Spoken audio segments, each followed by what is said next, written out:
Cut off the piece from the last time, and so you can see on the sides here what it's supposed to look like, where the fibers go right up to the wood with no voids.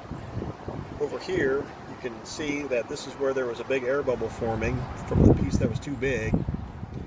And now, once I cut it off, you can just look directly in there. There's just a void. Similarly, on the other side, this is serendipitous because I didn't mean to do this, but the customer came by for about 20 minutes and the resin started to set up on us.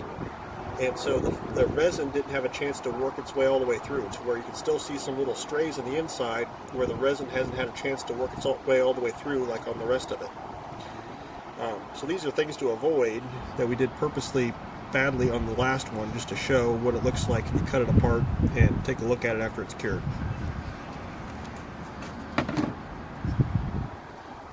This chunk here I cut out of a 40-foot long ocean-going boat that was powered by about 1,000 horsepower, and the hull was splitting. And when I was cutting it apart, the hull apart to do the repair, I was finding this, and you can see the voids in the laminate, to where I can even take this, and parts of it are actually flexible just by hand, and this is a structural part of its hull.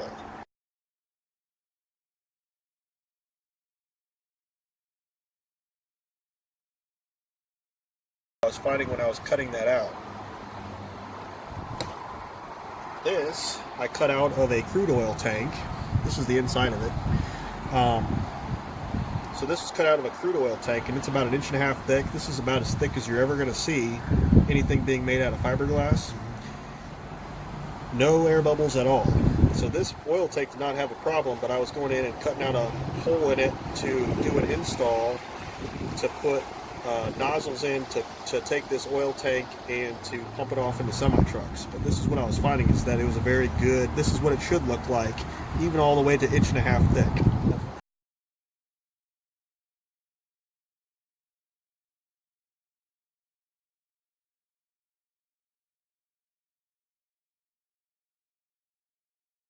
Alright, so when we're doing a layup, you can see what it's not supposed to look like as far as when you get air bubbles in it. And on this video I'm going to show how to go quickly, how to apply fiberglass over large areas of different shapes, different complexities of shapes.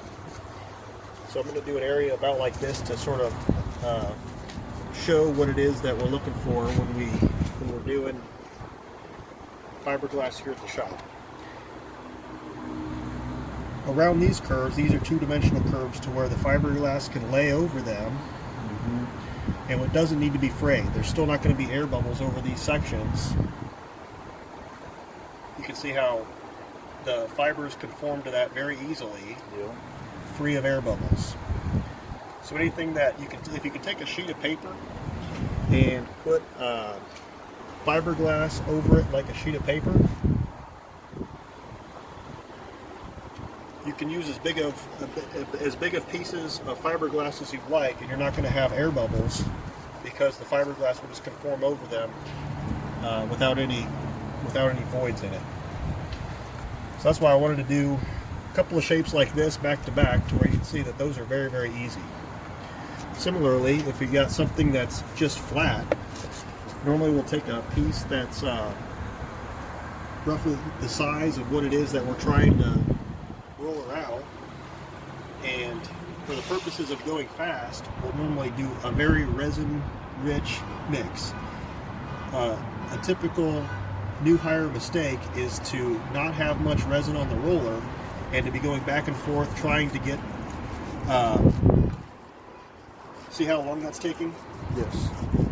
The roller is very dry, is the problem. Whereas in the middle here, where I took just big globs of resin, this part will go very quickly because the fiberglass itself actually soaks up the resin. So that's a new hire mistake that I see typically, is that there's just a little bit of resin that's hung up on the roller, and instead of going back for more resin immediately, to sit there and try to work out that little bit of resin left in the roller, and it really slows down. So to really use a resin-rich to use more resin than what you think you need because the fiberglass itself is soaking the resin up as you're putting it in. So that's the key to going fast. And then similarly, we'll use, to the last video, we'll use a roller to go around complex curves like this, with the point being that we need to fray it. So we're not going to take a chunk that looks like what we were doing on these two-dimensional curves or on this big flat piece. We would not do that over here because of how complicated the curve is. We would take frayed pieces of fiberglass that everywhere that it's curved is then frayed.